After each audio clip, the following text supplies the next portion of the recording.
Beberapa hari setelah Lebaran, seluruh keluarga suami saya pergi piknik bakar-bakaran ke tepi sungai. Saya yang menyiapkan semua bekal sejak subuh. Lalu di detik terakhir, ibu mertua saya menatap saya dingin dan berkata, "Kirana, kamu di rumah saja, jaga apartemen, cuci piring." Cuci semua spray. Pintu jati itu terbanting. Saya ditinggalkan sendirian di tengah tumpukan piring kotor. Mereka tidak tahu, apartemen mewah tempat mereka tinggal setahun ini adalah milik pribadi saya. Dan hari itu, kesabaran 5 tahun saya akhirnya putus. Halo, sahabat. Selamat datang kembali di saluran kita. Sebelum kita mulai, jangan lupa tekan tombol berlangganan supaya kalian tidak ketinggalan kisah-kisah kehidupan yang penuh pelajaran seperti hari ini. Kisah ini mengajarkan kita satu hal. Kesabaran seorang wanita itu ada batasnya. Dan ketika batas itu terlampaui, yang tersisa bukan air mata, melainkan keberanian. Nama saya Kirana, 32 tahun. Saya bekerja sebagai pengelola properti, dan sebentar lagi saya akan membuka sebuah kafe buku kecil milik saya sendiri. Sudah 5 tahun, saya menjadi menantu di keluarga Pratama. 5 tahun saya menelan banyak hal, demi satu kata, damai. Saya tinggal di sebuah apartemen mewah di lantai 20, di kawasan Menteng. Apartemen itu peninggalan ayah saya. Ayah meninggal 3 tahun sebelum saya menikah. Beliau meninggalkan 2 hal untuk saya, apartemen ini dan sebuah ruko komersial di dekat Sudirman. Semua atas nama saya, hitam di atas putih. Tapi tidak ada satupun dari keluarga suami yang tahu kebenaran itu. Saya menyembunyikannya, bukan karena licik. Saya hanya ingin menjaga muka suami saya di depan kerabatnya. Saya ingin Bagas tetap merasa menjadi kepala keluarga yang menafkahi. Sekarang saya menyadari, itulah kesalahan terbesar saya. Suami saya bernama Bagas Pratama, 36 tahun. Dulu, saat kami pacaran, dia lembut dan penuh perhatian. Dia bilang, saya adalah wanita paling kuat yang pernah ia temui. Saya percaya. Saya pikir pria seperti itu akan menjaga saya seumur hidup. Ibu mertua saya, Bu Ratna, 60 tahun. Seorang wanita yang gemar pamer di depan tetangga. Wajahnya selalu terangkat tinggi, seolah dunia berutang hormat padanya. Sejak hari pertama, Bu Ratna tidak pernah benar-benar menerima saya. Bukan karena saya kurang baik, justru karena saya terlalu mandiri. Di rumah itu masih ada adik ipar saya, Wisnu, dengan istrinya, Rini. Pasangan muda yang baru punya anak. Rini punya suara melengking yang selalu menusuk telinga dan punya kebiasaan menyuruh saya seperti menyuruh pembantu. Setahun yang lalu, usaha Wisnu bangkrut. Mereka kehilangan kontrakan. Dengan setengah memaksa, Bu Ratna meminta agar seluruh keluarga pindah ke apartemen saya. Sementara waktu, katanya, saya yang tidak ingin ribut mengiyakan. Saya pikir sebentar saja. Sebentar itu menjadi 1 tahun penuh. Lalu mereka memperlakukan rumah saya seolah milik mereka. Bu Ratna mengatur dapur saya. Rini menata kamar tamu jadi kamar anaknya. Dan saya, pemilik sah apartemen ini, justru menjadi orang asing di rumah saya sendiri. Selama 5 tahun pernikahan, saya menahan banyak hal yang seharusnya tidak saya tahan. Saya menyerahkan seluruh gaji bulanan saya kepada Bu Ratna. Untuk mengelola urusan keluarga, saya menyisihkan makanan lezat untuk suami dan adiknya, lalu makan sisanya. Saya menyembunyikan fakta bahwa apartemen ini milik saya demi menjaga harga diri keluarga suami. Saya pikir pengorbanan itu akan membeli sebuah keluarga yang hangat, penuh cinta suami dan rasa hormat dari ibu mertua. Saya salah. Pengorbanan yang tidak dihargai bukanlah kebajikan. Itu hanya undangan bagi orang lain untuk menginjak kita lebih dalam. Retakan itu mulai terlihat sejak tahun kedua. Saya ingat satu malam, saya pulang larut karena lembur. Saya kelelahan. Di meja makan, Bu Ratna sudah menunggu dengan wajah masam. Bukan untuk menanyakan keadaan saya, tapi untuk menegur kenapa saya pulang terlambat dan tidak memasak. Istri yang baik itu mendahulukan keluarga, bukan pekerjaan. Katanya tajam. Saya menelan kata-kata itu. Saya hanya tersenyum tipis. Lalu masuk ke dapur. Bagas, suami saya, hanya menonton televisi. Tidak satu kata pun keluar untuk membela saya saat itu. Saya masih berpikir, mungkin saya yang kurang sabar. Mungkin besok akan lebih baik. Besok itu tidak pernah datang. Mungkin kalian bertanya, bagaimana seorang wanita seperti saya bisa terjebak begitu lama dalam keluarga seperti itu? Izinkan saya menjelaskan. Saya tumbuh sebagai anak tunggal. Ibu saya meninggal saat saya masih kecil. Ayah saya yang membesarkan saya seorang diri. Beliau seorang pengusaha properti yang ulet, namun sederhana. Beliau mengajarkan saya satu hal yang selalu saya pegang. Kirana, harta bisa habis, tapi harga diri sekali hilang, susah dikembalikan. Sayangnya, kata-kata itu justru yang paling saya lupakan selama pernikahan. Saya bertemu Bagas di sebuah acara kerja. Saat itu, ia tampak sopan, ramah, penuh perhatian. Ia tahu saya yatim piatu, dan ia berjanji akan menjadi keluarga bagi saya. Aku akan menjagamu, Kirana. Kamu tidak akan pernah sendirian lagi, katanya. Saya, yang sejak ayah meninggal, merasa begitu sepi, langsung jatuh. Saya ingin sekali punya keluarga. Saya ingin merasakan kehangatan rumah yang ramai. Maka, saat Bagas melamar, saya menerimanya tanpa ragu. Sebelum menikah, ayah saya sudah tiada selama 3 tahun. Beliau mewariskan apartemen mewah di Menteng dan ruko komersial di dekat Sudirman. Keduanya atas nama saya. Itu adalah jerih payah seumur hidup ayah saya. Bagas tahu saya punya properti, tapi ia tidak tahu nilainya yang sebenarnya. Dan saya tidak pernah membahasnya secara terbuka. Saya pikir, dalam pernikahan, soal harta bukan hal yang perlu diributkan. Saya percaya pada cinta, bukan pada angka. Di awal pernikahan, semuanya tampak baik. Kami tinggal berdua di apartemen. Bagas perhatian. Bu Ratna sesekali berkunjung dengan ramah. Saya pikir, inilah keluarga yang saya impikan. Tapi topeng itu perlahan terlepas. Setahun setelah menikah, usaha Bagas mulai goyah. Pemasukannya menurun. Dan di saat itulah, sifat asli keluarganya muncul satu persatu. Mereka mulai meminta. Awalnya kecil. Pinjaman untuk modal usaha, Wisnu. Lalu, biaya pengobatan Bu Ratna. Lalu, uang sekolah keponakan. Setiap kali, saya yang menutupi. Karena saya merasa sebagai menantu, sudah selayaknya saya membantu. Tapi bantuan saya tidak pernah dianggap sebagai kebaikan. Lama-lama, ia menjadi kewajiban, lalu menjadi tuntutan. Sampai pada titik, mereka merasa berhak atas segala yang saya miliki. Ketika usaha Wisnu akhirnya bangkrut total, dan mereka kehilangan kontrakan. Bu Ratna datang ke apartemen dengan koper, tanpa permisi. Kirana, kami tinggal di sini dulu, ya, sebentar saja. Kita kan keluarga, katanya. Sambil sudah menata barang-barangnya di kamar tamu, saya menatap Bagas. Berharap ia berkata sesuatu. Tapi Bagas hanya berkata, ya sudah, Kira, mereka kan keluargaku. Masa kita tega mengusir mereka? Keluargaku, kata itu menusuk. Karena dalam kalimat itu jelas siapa yang ia anggap keluarga dan siapa yang hanya numpang. Sejak hari itu, apartemen saya berubah menjadi rumah mereka dan saya pemilik sahnya. Perlahan terdorong ke pinggir. Kamar utama tetap saya tempati bersama Bagas. Tapi sisanya, mereka kuasai. Dapur saya, ruang tamu saya, bahkan tata krama di rumah saya. Semua mereka atur. Saya membiarkannya, karena saya masih percaya pada satu kata itu, damai. Saya pikir, jika saya mengalah, rumah ini akan tenang. Jika saya berkorban, mereka akan luluh.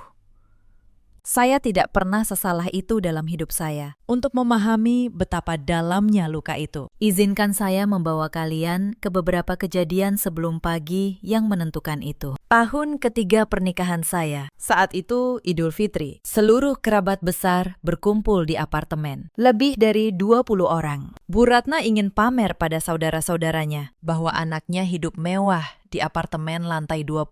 Saya memasak dari subuh hingga larut malam. Opor ayam, rendang, ketupat, nastar.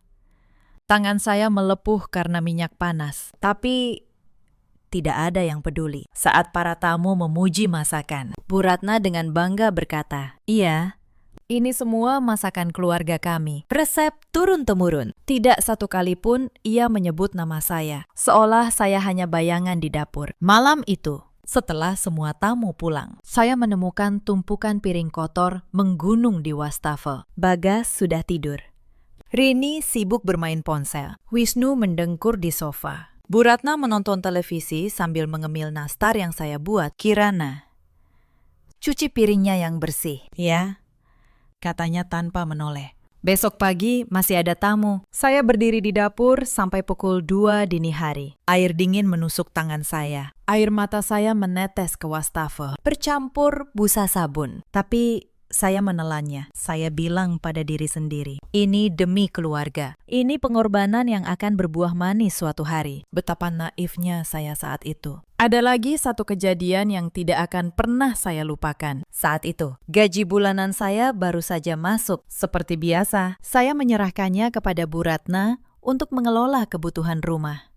15 juta rupiah. Hasil kerja saya sebulan penuh. Beberapa hari kemudian, saya melihat Rini menenteng tas baru yang mahal. Wisnu memakai jam tangan baru. Dan Bu Ratna memamerkan gelang emas 3 gram di pergelangan tangannya. Saya bertanya pelan pada Bagas, "Mas, uang belanja bulan ini cukup, kan?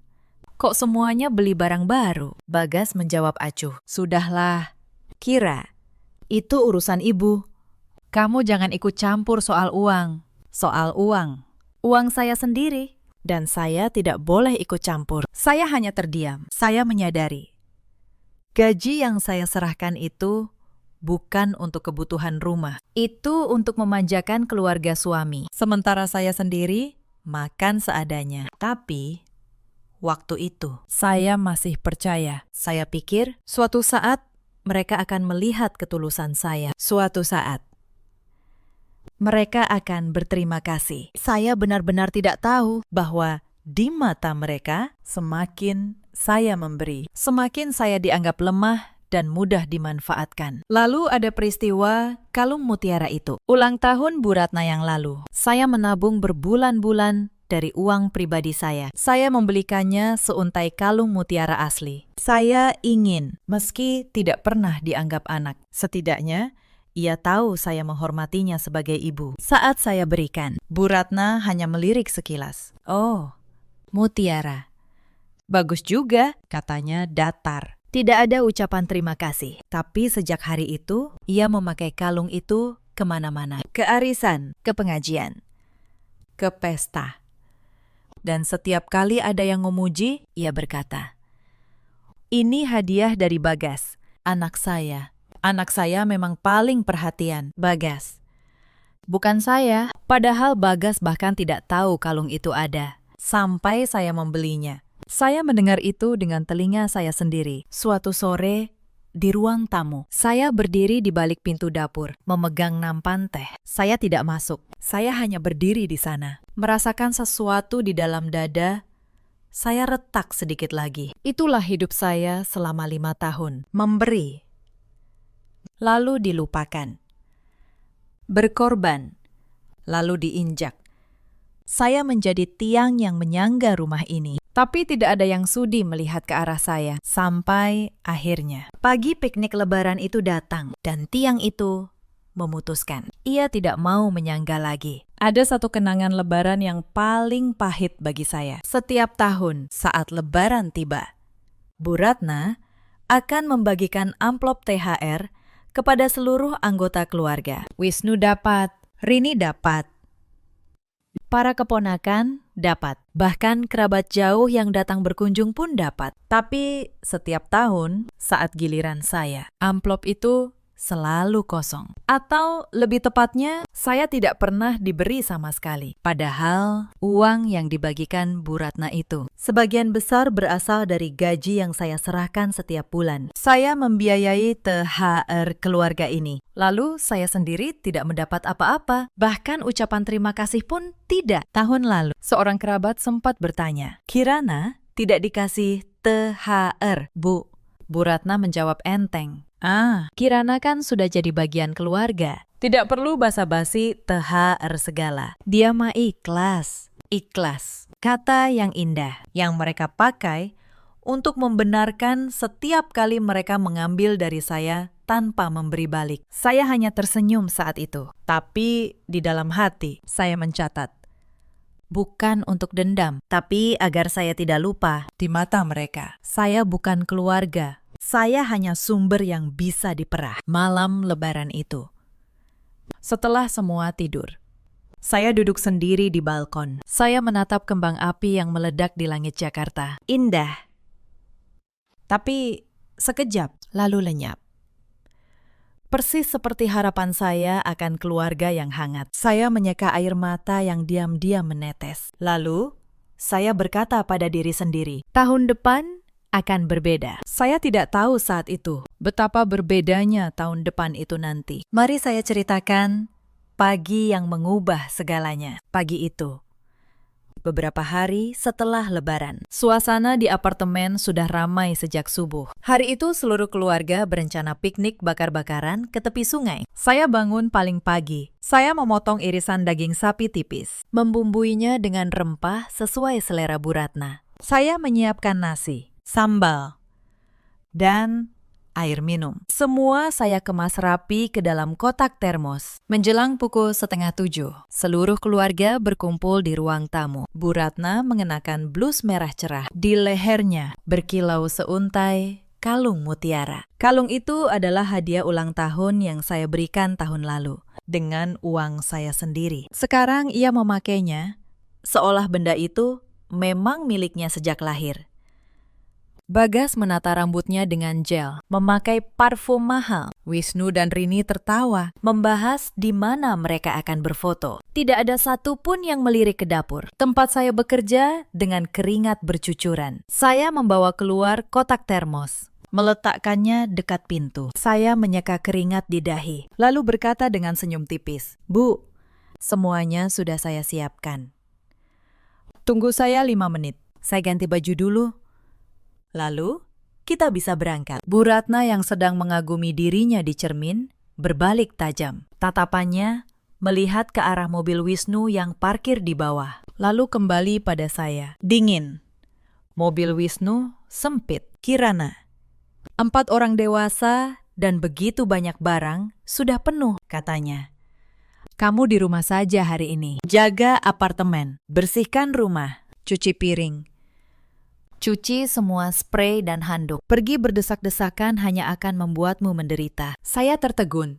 Kotak termos berisi makanan yang baru saja saya siapkan berdiri tepat di kaki saya, seolah menjadi saksi bisu atas kesia-siaan usaha saya. Saya menatap Bagas, berharap dia mengatakan sesuatu untuk membela saya. Padahal kemarin, saat kami membahas rencana ini, Bagas sendiri yang bilang, kami berlima muat dengan nyaman dalam satu mobil. Semua persiapan ini saya lakukan agar bisa pergi bersama. Tapi Bagas menghindari tatapan saya. Ia membungkuk merapikan lipatan celananya, lalu menjawab ibunya dengan nada acuh. Ibu benar, Kira. Kamu di rumah saja. Lebih nyaman begitu. Di keramaian nanti kamu mabuk perjalanan. Kamu akan lelah. Bersihkan saja apartemen, lalu istirahat. Nanti malam aku belikan kamu bakso. Kata-kata itu meluncur lancar, tanpa sedikit pun rasa malu. Rini sambil menggendong tasnya, menambahkan dengan suara melengking. Kirana, kalau sedang bersih-bersih, jangan lupa lap kaca di ruang tamu, ya.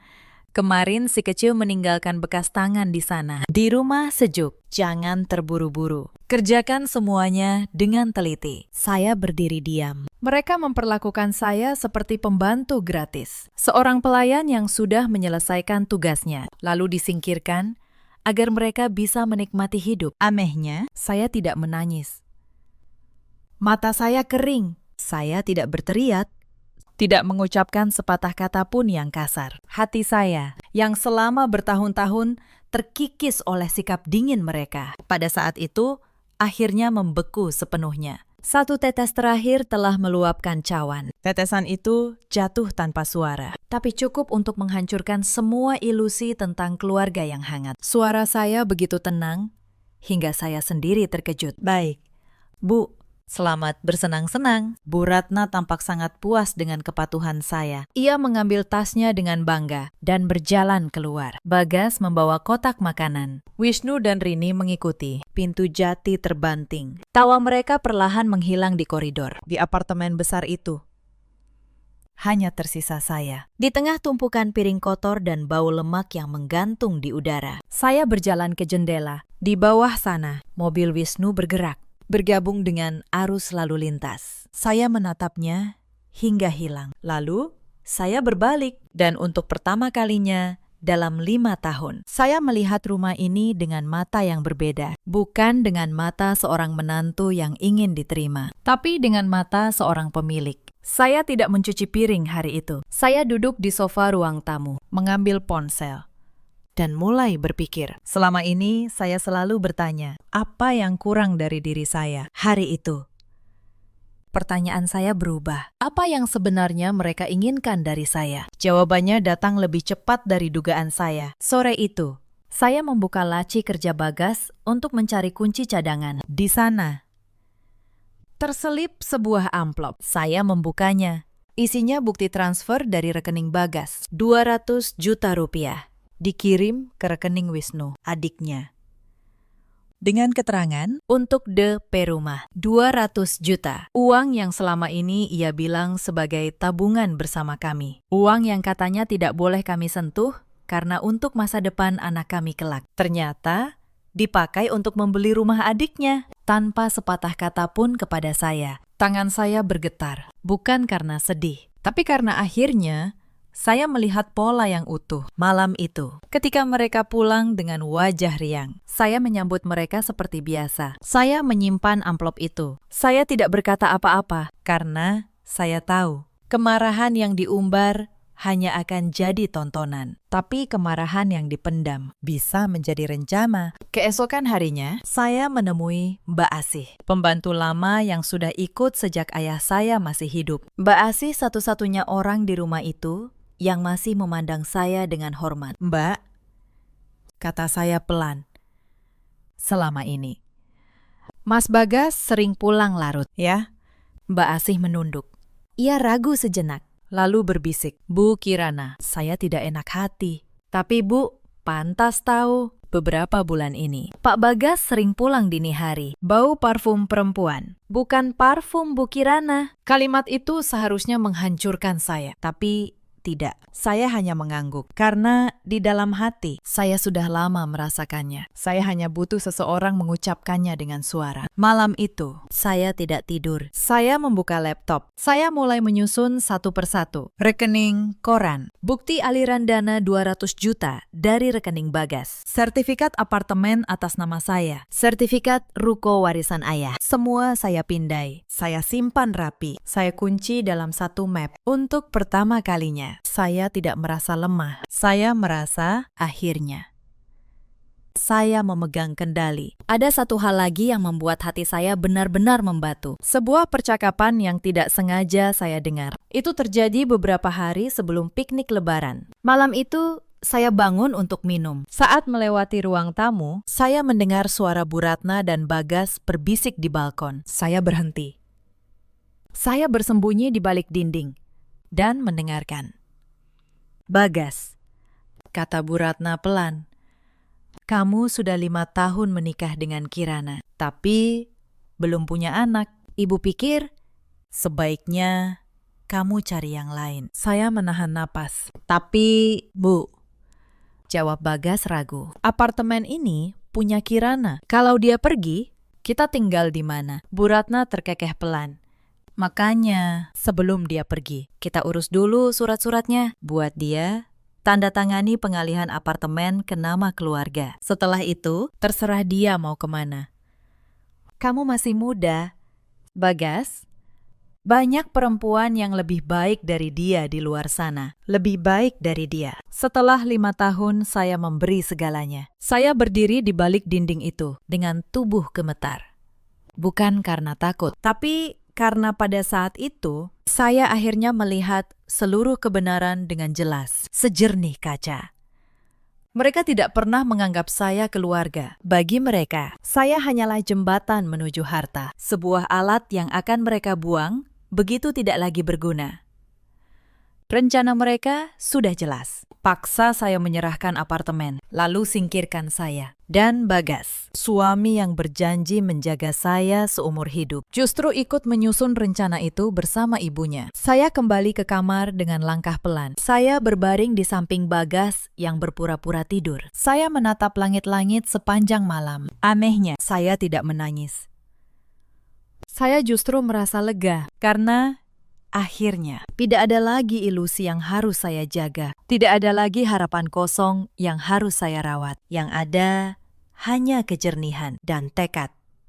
Esok paginya, saya bangun lebih awal dari biasanya. Saya menatap wajah saya di cermin. Wajah seorang perempuan yang selama 5 tahun selalu menunduk. Hari itu, saya mengangkat dagu saya. Saya berkata pada bayangan saya sendiri, "Kirana, sudah cukup. Ini bukan masalah sepele lagi. Saya tidak akan menunggu mereka menyingkirkan saya. Saya yang akan memutuskan kapan dan bagaimana semua ini berakhir." Penghinaan di pagi piknik lebaran itu yang membuat saya ditinggal sendirian seperti pembantu. Ternyata hanya puncak dari rencana yang sudah lama mereka susun. Tapi bagi saya, itu bukan akhir. Itu adalah penghinaan terakhir yang mereka lakukan tanpa membayar harganya. Karena sejak saat itu, setiap perbuatan mereka akan dicatat. Setiap bukti akan dikumpulkan. Dan pada akhirnya, semua akan dibuka di tempat yang mereka paling takuti, di hadapan hukum. Mereka pikir mereka sedang menyingkirkan seorang pembantu, padahal mereka sedang membangunkan seseorang yang sudah terlalu lama tertidur. Hari-hari berikutnya, saya berubah. Bukan secara terbuka, tapi di dalam. Saya tetap memasak. Saya tetap tersenyum, tapi diam-diam, saya mulai mengamati. Saya menyimpan setiap nota belanja yang Bu Ratna minta. Saya mencatat setiap kali gaji saya berpindah tangan. Saya memasang sebuah kamera kecil di ruang tamu dengan alasan untuk mengawasi keponakan saya yang masih balita. Tidak ada yang curiga. Sementara itu, sikap mereka justru semakin berani. Suatu sore, Rini datang menghampiri saya di dapur. Suaranya dibuat semanis mungkin. "Mbak Kirana, aku mau bicara. Apartemen ini kan luas. Sayang kalau cuma atas nama Mbak sendiri. Gimana kalau dibikin atas nama keluarga? Biar adil. Biar semua merasa memiliki. Kan kita ini satu keluarga." Saya menatapnya. Senyum di wajah Rini tidak sampai ke matanya. "Nanti saya pikirkan." "Rini," jawab saya tenang. Tapi di dalam hati, saya tahu persis apa yang mereka incar. Mereka sudah mencium bahwa apartemen ini bukan milik Bagas dan mereka ingin merampasnya. Selagi saya masih merasa berutang budi. Beberapa hari kemudian, Bu Ratna memanggil saya ke kamarnya. Di atas meja sudah tersedia secarik surat dan sebuah pena. "Kirana," katanya dengan nada yang dibuat lembut, "Ibu sudah tua. Ibu ingin sebelum ibu tiada, semua urusan rumah ini jelas. Kamu tanda tangani surat ini. Ya, supaya apartemen tercatat atas nama keluarga besar. Ini demi kebaikan kita semua, demi cucu-cucu ibu nanti." Saya membaca surat itu, sebuah surat pernyataan pengalihan kepemilikan. Jika saya tanda tangani, saya akan menyerahkan apartemen warisan ayah saya ke tangan keluarga yang tidak pernah menganggap saya sebagai keluarga. Saya mengangkat wajah. Saya pelajari dulu. "Bu, surat seperti ini penting. Tidak bisa terburu-buru." Wajah Bu Ratna mengeras. "Apa kamu tidak percaya pada ibu? Setelah semua yang keluarga ini berikan untukmu." Saya hanya tersenyum. Apa yang keluarga ini berikan untuk saya? Saya hampir tertawa, tapi saya menahan diri. Belum waktunya. Malam itu, saya membuat keputusan. Saya tidak akan menunggu lagi. Keesokan paginya, dengan alasan ada urusan kantor. Saya pergi menemui Pak Surya. Beliau pengacara senior, sahabat lama mendiang ayah saya. Beliau menyambut saya di kantornya yang tenang. Saya membuka map saya. Saya letakkan satu persatu di mejanya. Sertifikat apartemen, sertifikat ruko, rekening koran, catatan transfer 200 juta yang diam-diam dikirim Bagas ke adiknya. Catatan gaji saya yang berpindah ke Bu Ratna selama 5 tahun. Pak Surya membaca dengan teliti. Lalu menatap saya. Kirana, semua harta ini sah milikmu. Tidak ada yang bisa mengganggu-gugat. Tapi yang ingin saya tanyakan, apa kamu sudah benar-benar siap? Saya mengangguk. Saya siap. Pakistan, saya hanya kurang satu hal. Bukti yang bisa membuat hukum sepenuhnya berpihak pada saya. Bukti itu datang dengan cara yang tidak saya duga. Seminggu kemudian, di siang hari, seorang teman lama mengirimi saya sebuah pesan, sebuah foto Bagas, suami saya, sedang duduk di sebuah kafe mahal bersama seorang wanita muda. Tangan mereka bertaut di atas meja. Jantung saya tidak berdebar panik seperti dulu. Saya justru tenang.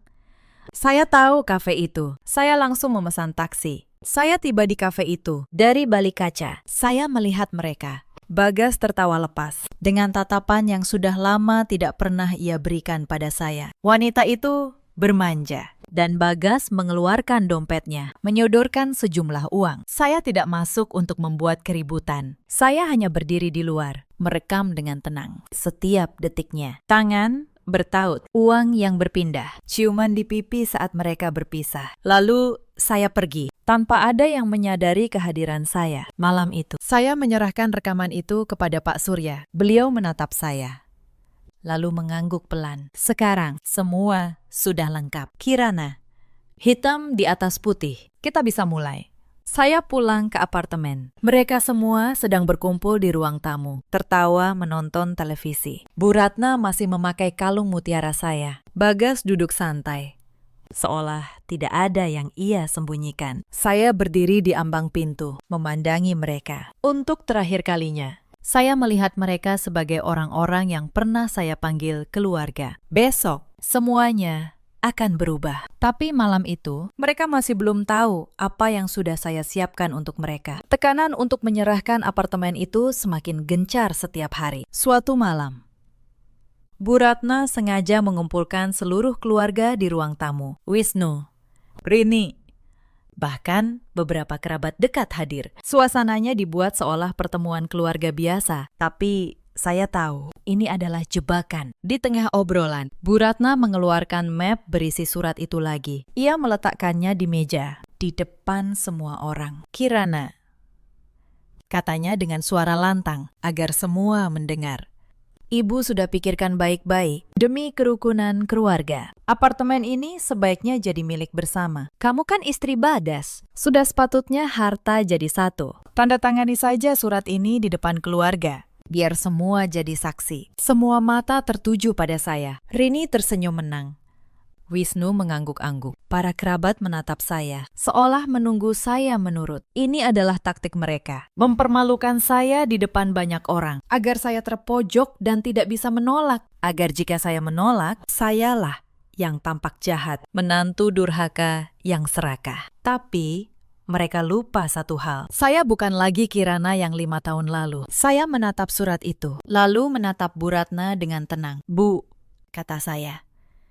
Suara saya jernih dan stabil. Surat sepenting ini menyangkut harta warisan ayah saya. Saya tidak bisa menandatanganinya tanpa membaca dengan teliti dan berkonsultasi terlebih dahulu. Ibu tentu paham, ini bukan masalah sepele. Wajah Bu Ratna mengeras. Berkonsultasi dengan siapa? Apa kamu tidak percaya pada keluargamu sendiri? Saya tersenyum tipis. Justru karena ini penting, Bu.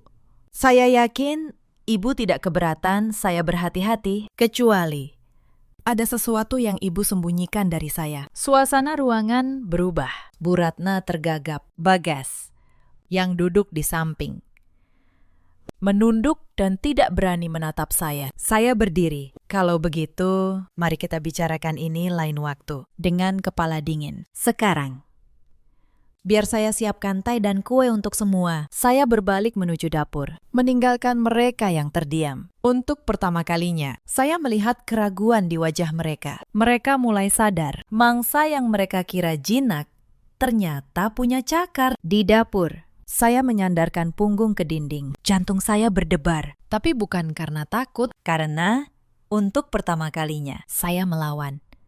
Dan rasanya membebaskan. Malam itu, saya kirim pesan pada Pak Surya. Pakistan, saya sudah siap.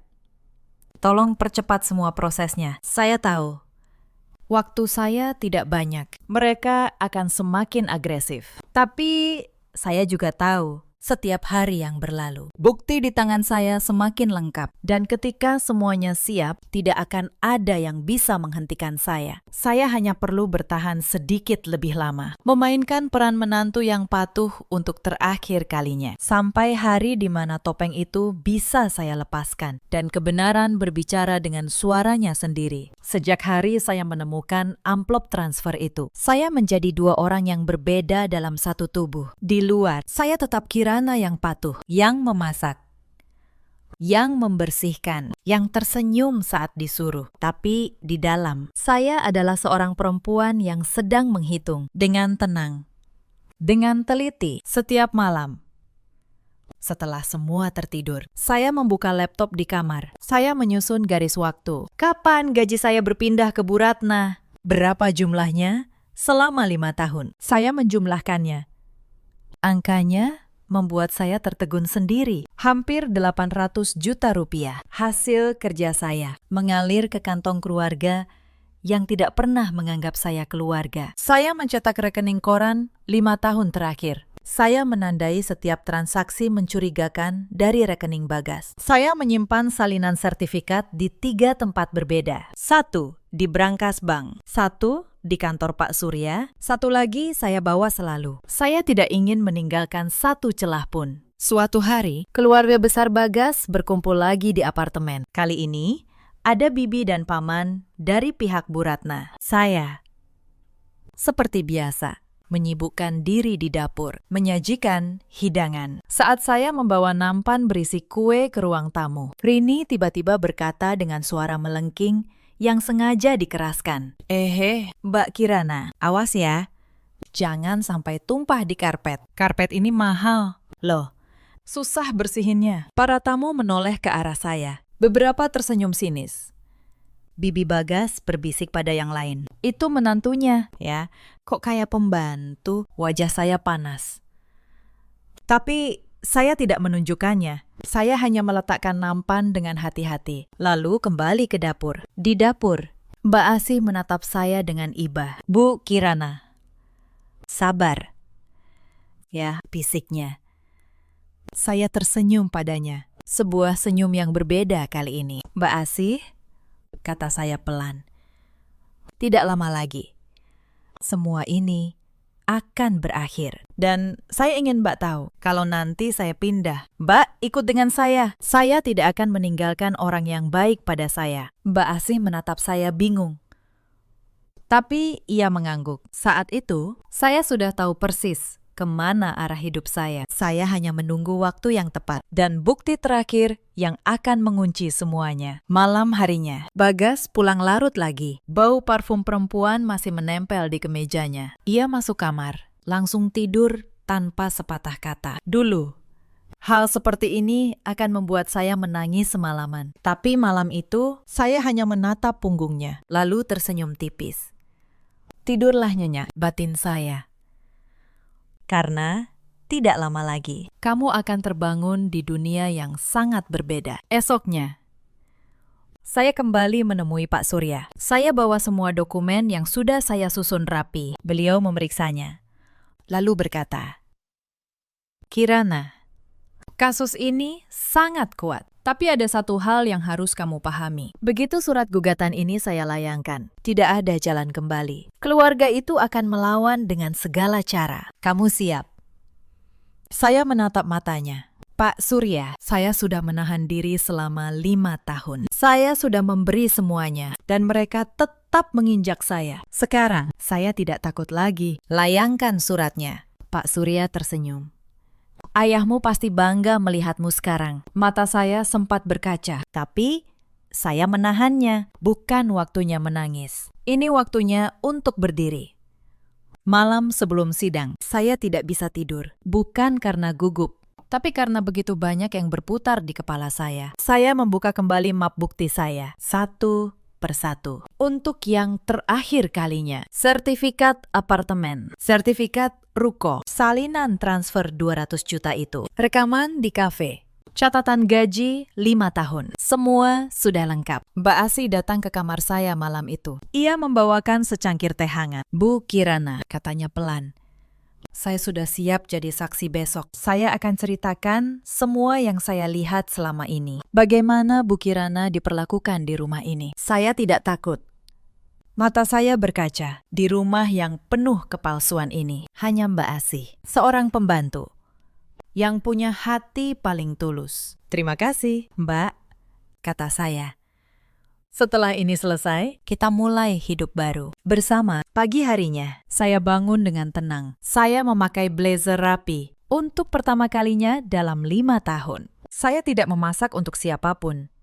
Saya keluar dari apartemen dengan kepala tegak. Di ruang sidang, saya melihat mereka semua. Bagas dengan wajah panik. Bu Ratna dengan dagu terangkat, masih yakin akan menang. Wisnu dan Rini di kursi belakang. Mereka pikir, hari itu akan jadi hari kemenangan mereka. Hari di mana mereka akhirnya merebut semua yang saya miliki. Mereka tidak tahu, hari itu adalah hari kejatuhan mereka. 3 hari kemudian, sebuah surat resmi datang ke apartemen. Surat panggilan dari pengadilan. Gugatan cerai diajukan oleh saya seperti petir di siang bolong. Surat itu mengguncang seisi rumah. Bagas membaca surat itu dengan tangan gemetar. Wajahnya pucat. Kirana, ini apa? Kamu bercanda, kan? Suaranya bergetar. Saya menatapnya tenang. Saya tidak pernah seserius ini. Mas, Bu Ratna langsung naik pitam. Ia berdiri, menunjuk wajah saya. Beraninya kamu. Menantu durhaka. Setelah semua yang keluarga ini berikan, kamu mau menceraikan anak ibu, mau bawa kabur harta keluarga. Saya tidak bergeming. Harta keluarga. Bu, tanya saya pelan. Apartemen yang kalian tinggali ini milik siapa? Ruko yang ibu pamerkan ke tetangga itu atas nama siapa? Wajah Bu Ratna berubah. Tapi ia masih keras kepala. Kamu tidak akan menang. Bagas, suamimu. Hukum berpihak pada keluarga. Saya hanya tersenyum. Kita lihat di pengadilan. Bu, hari sidang tiba. Ruang pengadilan itu dingin dan formal. Bagas datang ditemani pengacara yang ia sewa dengan tergesa. Bu Ratna duduk di kursi pengunjung. Wajahnya angkuh. Yakin keluarganya akan menang. Pengacara Bagas berdiri lebih dulu. Ia berargumen bahwa apartemen dan ruko adalah harta bersama selama pernikahan. Bahwa saya istri yang meninggalkan kewajiban rumah tangga. Bahwa saya yang harus disalahkan. Saya mendengarkan tanpa berkedip. Lalu Pak Surya berdiri satu persatu. Ia membuka bukti. Sertifikat apartemen tertanggal 3 tahun sebelum pernikahan saya. Atas nama Kirana. Sertifikat ruko, warisan dari mendiang ayah saya. Atas nama Kirana. Dokumen waris yang sah dan tercatat di notaris. Wajah pengacara Bagas mulai pucat.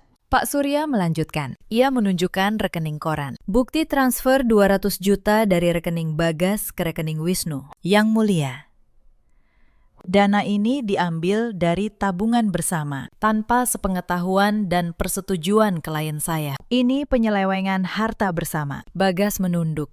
Tangannya mengepal di atas meja. Lalu, Pak Surya memutar rekaman. Layar di ruang sidang menyala. Bagas di kafe mahal. Tangan bertaut dengan wanita muda. Uang yang berpindah. Ciuman di pipi. Ruang sidang senyap. Bu Ratna terpaku di kursinya. Wajahnya yang tadi angkuh kini memutih. Ia selalu bangga dengan putranya yang ia anggap teladan. Dan sekarang, kebenaran yang terungkap di depan semua orang telah merenggut sandaran terakhirnya. Bagas benar-benar hancur. Lututnya melemas. Ia menyandarkan kepalanya di meja dan menangis terseduh-seduh. Semua pembelaannya runtuh oleh bukti yang tak terbantahkan. Setelah bermusyawarah, hakim membacakan putusan dengan lantang. Berkat bukti yang kuat, hukum berpihak pada saya. Pengadilan mengabulkan gugatan cerai saya. Apartemen dan ruko komersial diakui sebagai milik pribadi saya sepenuhnya. Pengadilan mewajibkan Bagas Pratama mengembalikan 200 juta rupiah yang ia transfer secara sepihak kepada adiknya. Ia juga wajib mengganti seluruh dana yang ia habiskan untuk wanita simpanannya mengenai sisa tabungan bersama dengan mempertimbangkan pelanggaran berat berupa pengkhianatan, kesetiaan, dan kekerasan psikologis yang saya alami. Pengadilan memutuskan saya mendapatkan 80% dan Bagas hanya 20%. Selain itu, ia diwajibkan membayar saya sejumlah kompensasi atas kerugian moral. Saya meraih kemenangan telak. Tidak ada belas kasihan bagi mereka yang dengan sengaja menghancurkan hidup orang lain. Keluar dari gedung pengadilan, saya memejamkan mata sejenak dari silaunya matahari. Udara bersih yang bebas memenuhi dada saya. Pak Surya mengucapkan selamat, lalu pamit pergi. Saya berdiri sejenak di anak tangga, memandangi lalu lintas yang ramai. Tiba-tiba, dari belakang terdengar langkah kaki tergesa. Saya berbalik. Bagas berlari tergopoh-gopoh ke arah saya. Matanya merah dan bengkak, bahunya turun. Ia tampak begitu menyedihkan. Ia berhenti 2 langkah dari saya, bibirnya bergetar.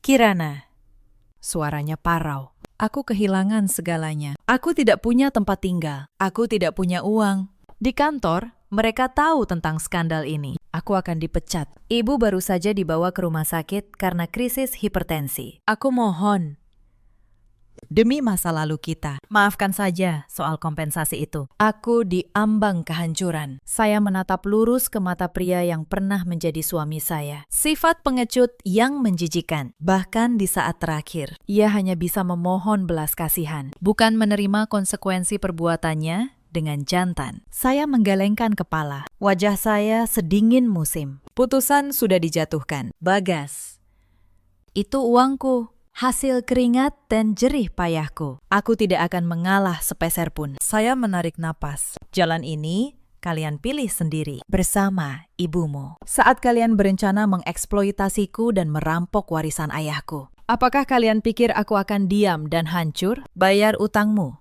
Bagas. Hiduplah dengan baik dan aku sarankan, jangan pernah lagi merusak hidup wanita manapun. Setelah mengatakan itu, saya berbalik dengan tegas, tanpa pernah menoleh ke belakang. Teriakan putus asanya tenggelam dalam kebisingan jalan. Saya mendekati mobil saya. Duduk di belakang kemudi, mobil bergerak mulus. Saya menyalakan musik, dan kabin dipenuhi melodi yang ceria. Saya melaju ke depan, meninggalkan kegelapan masa lalu. Rasa sakit, air mata, dan pengkhianatan. Di depan ada jembatan, melintasi sungai.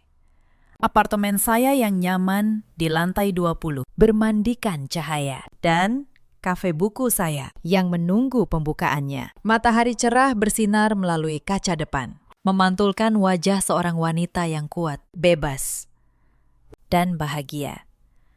Kehidupan baru saya dimulai pada saat itu juga. Setelah perceraian itu resmi, saya meminta keluarga Bagas mengosongkan apartemen saya dalam waktu seminggu. Bu Ratna sempat mengamuk, menangis, mengancam. Tapi hukum sudah berbicara. Mereka tidak punya pilihan. Satu persatu, mereka mengemasi barang dan pergi. Saya berdiri di pintu, menyaksikan keluarga yang dulu memperlakukan saya seperti pembantu, kini meninggalkan rumah yang tidak pernah jadi milik mereka. Saat Bu Ratna lewat di depan saya, ia masih sempat berkata sinis, "Kamu akan menyesal, Kirana. Kamu akan kesepian seumur hidup." Saya hanya menatapnya tenang. Lebih baik kesepian dengan harga diri, Bu, daripada ramai tapi diinjak setiap hari. Ia tidak menjawab. Ia hanya pergi dengan kalung mutiara yang sudah saya minta kembali. Kini tergeletak di laci, bukan lagi di lehernya. Bulan-bulan berikutnya, saya merenovasi ruko warisan ayah saya. Saya mengubahnya menjadi sebuah kafe buku yang nyaman, sesuai impian saya sejak lama. Saya menamainya dengan nama yang mengingatkan saya pada ayah. Tempat di mana orang bisa membaca, minum kopi, dan merasa tenang. Mbak Asih ikut bekerja bersama saya di sana. Bukan lagi sebagai pembantu, tapi sebagai bagian dari keluarga baru saya. Kafe itu perlahan ramai. Orang-orang datang, tertawa, berbincang. Untuk pertama kalinya, saya membangun sesuatu yang benar-benar milik saya dengan tangan saya sendiri. Sesekali kabar tentang mereka sampai ke telinga saya. Hidup mereka kini jauh dari kemewahan dulu. Saya tidak merasa puas mendengarnya. Saya juga tidak merasa kasihan. Saya hanya merasa keadilan akhirnya datang. Setiap orang menuai apa yang ia tanam. Saya tidak membenci mereka lagi. Kebencian hanya akan merantai saya pada masa lalu. Saya memilih melepaskan. Bukan karena mereka pantas dimaafkan, tapi karena saya pantas untuk bebas. Cerita ini mengajarkan kita banyak hal. Jangan pernah menukar harga diri dengan penerimaan orang lain. Dan jangan pernah mengira bahwa kesabaran tanpa batas akan dibalas dengan cinta. Ada banyak perempuan di luar sana yang seperti saya dulu. Mereka mengira pengorbanan akan membeli kasih sayang. Mereka menyerahkan gaji, tenaga, bahkan harga diri demi sebuah kata damai yang tidak pernah datang. Ada juga banyak suami di luar sana seperti Bagas, pengecut yang bersembunyi di balik ibunya, yang baru menyesal ketika semuanya sudah terlambat. Ada pula para ibu mertua yang seperti Bu Ratna, yang menganggap menantu sebagai pembantu dan baru tersadar saat sandaran mereka runtuh di depan mata. Bu Ratna kini hidup dalam penyesalan, bergantung pada anaknya yang sama-sama jatuh. Bagas kehilangan pekerjaan, rumah, dan nama baiknya. Sementara saya bangkit dari abu. Menjadi diri saya yang seharusnya sejak awal. Dalam hidup kita selalu punya pilihan. Kita bisa terus menahan kekejaman, atau kita bisa memilih keberanian untuk melepaskan. Karena menahan kekejaman berarti berlaku kejam pada diri sendiri. Dan kebahagiaan sejati dimulai saat kita menemukan keberanian untuk mencintai diri sendiri. Nasib seorang wanita pada akhirnya bergantung pada dirinya sendiri. Terima kasih, sahabat, sudah menemani sampai akhir. Jika kisah ini menyentuh hati kalian, ceritakan pengalaman kalian di kolom komentar. Jangan lupa berlangganan untuk mendengar kisah-kisah kehidupan lainnya. Sampai jumpa di cerita berikutnya. Malam itu, rumah keluarga Pratama penuh tawa. Mereka menyalakan lampu teras, memanggang sate, dan bersulang seolah baru memenangkan sesuatu yang besar. Surat cerai sudah ditandatangani siang tadi. Bagi mereka, saya sudah pergi dengan tangan kosong. Tidak ada rumah, tidak ada tanah, tidak ada apapun. Ibu mertua saya mengangkat gelasnya tinggi-tinggi. Katanya, akhirnya rumah ini bersih dari menantu yang cuma numpang. Mereka tertawa. Mereka mengira tanah seluas itu. Tanah di pondok yang nilainya hampir 120 miliar rupiah. Sudah resmi jatuh ke tangan mereka. Tapi 2 jam kemudian notaris menelpon.